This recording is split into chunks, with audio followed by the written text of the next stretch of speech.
If you've seen me fight, you know what I'm bringing. If you haven't, it's going to be a very, very good surprise. And I'm in this game to fight hard dudes. I want to be known as one of the best fighters ever. It's just going to be such a nasty game Friday night, bro. I can't wait. I'm so excited for it. I will leave all my heart in the octagon and take the belt.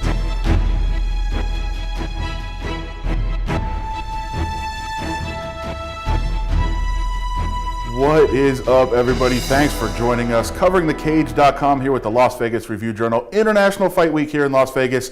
Adam Hill, Heidi Fang here with you as always. Might look a little different though, a shiny new studio. We figured this was the best time of all to debut this new studio here with International Fight Week coming to Las Vegas. Two big cards, UFC 213 and the Ultimate Fighter 25 finale. We're going to bring you interviews with all the fighters, let you know what's going on in and around town over at the Park Theater, the unofficial headquarters of things for International Fight Week. And we got to hear from some of the fighters today. We'll get that in a second, but thanks for being here with me.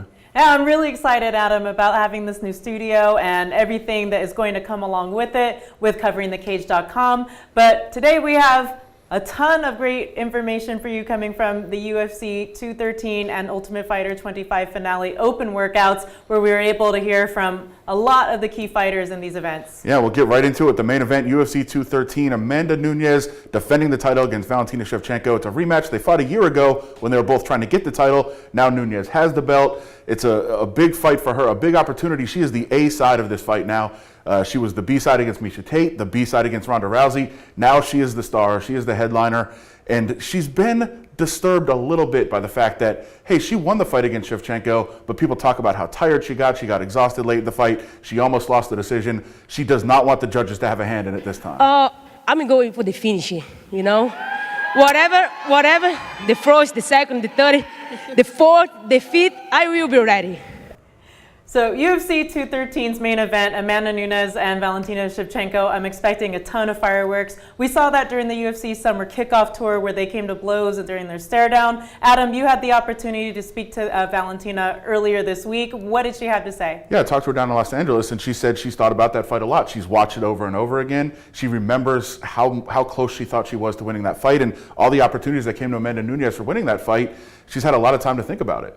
And this time, she says, there will be no regrets. I will show this Saturday every skill that I have, and I will leave all my heart in the octagon and take the belt. Of course, that is the main event on Saturday. That should be a great fight, as we talked about. Friday night, there's another card as well, the Ultimate Fighter 25 finale. You know, this one might be just as good because the main event pits Justin Gaethje making his UFC debut, undefeated World Series of Fighting champion, going up against Michael Johnson. That's a great fight. They have talked so much leading up to this fight. Every time they see each other, they're going at it. They're verbally sparring. Justin Gaethje has a lot of work to do on his trash talk. I'll say that right now. Michael Johnson's been doing this for a while. He's a veteran. He's a pro. And he said, listen, I can tell Justin Gaethje doesn't really want to be doing this talking.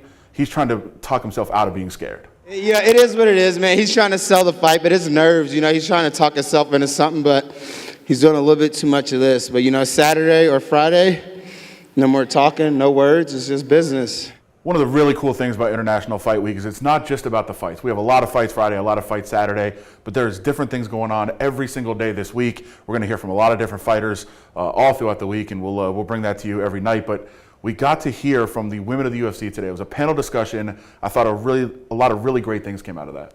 Definitely so. We had Paige Van Zandt, Chris Cyborg, Michelle Watterson, and also Joanna Jędrzejczyk, the champion of the UFC strawweight division. They were all very up close and personal with the fans and kind of opening up about what's happening with their lives. And, you know, a lot of people may have thought that Paige Van Zandt would have stuck with her TV career that was blossoming and doing things like Dancing with the Stars. But as it turns out, she's looking for a return to the octagon. It's really exciting. It sparked this whole new passion in me, and I'm training with Chael Sonnen's camp. So shout out to Chael. He brought me out there and he hooked me up with his whole team. So it's definitely training like I've never had before. So I'm very excited, and I'm working with the UFC, and we're going to have a fight announcement very, very soon. So stay tuned. Good stuff from her. Interesting. She's training with Chael Sonnen. Maybe he can teach her how to be a little mean, how to do a little trash talk. That will be fun if Paige can add that to her game as well. I thought of a lot of insightful things about the struggles that female fighters deal with and different things that female athletes might deal with that the fans got some insight on as well today. Chris Cyborg showed a comedic side. She said, people are surprised that I'm so nice when they meet me. She also said she wanted to be a veterinarian or even a dentist? That was an interesting moment. I love that Joanna Jędrzejczyk came up in that moment and said, well, you do rearrange teeth. Yeah, that's a good point. It's true too. And so a lot of insightful things that we learned about the fighters today. And Chris Cyborg, I think, was the one that really showed a different side of her during that panel discussion. Well, listen, you can't avoid it for very long. We know that Conor and Floyd are out there. They're going to fight on August 26th. It's the talk everywhere. Even with all these great fights, all the fighters around, you still keep hearing about Conor and Floyd. So we had to go to somebody that had some insight on this. He made headlines this week because people said, we listened to your podcast, you said Conor's going to win, but Kenny Florian, our friend from over at Fox Sports, former UFC fighter, we caught up with him and we had to get his take. Why did you say this? Why did you say Conor had a chance? Are you really serious about this? If it's going to happen, it's probably going to happen within the first few rounds. I think if he wins, it would be in the second round. Do I think he's going to win in the second round? No. Okay, listen, Kenny, we respect you. There's no chance, right?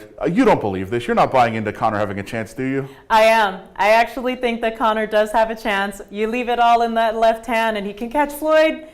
We actually may have a fight on our hands. We don't. We're not going to. The press conference will be fun. We'll get you some information on when that might take place very soon, and we'll certainly bring you everything that goes on at the press conference because it will be more fun than the fight. I will promise you that right now. That's our first guarantee here on our new show. But I don't think he has a chance. Listen, watch the video. I know you. I don't believe it. I think it's a troll job. I don't think he's being for real. But look, we're looking at it right now. This is insane. He doesn't know what he's doing out there. I think he's trolling.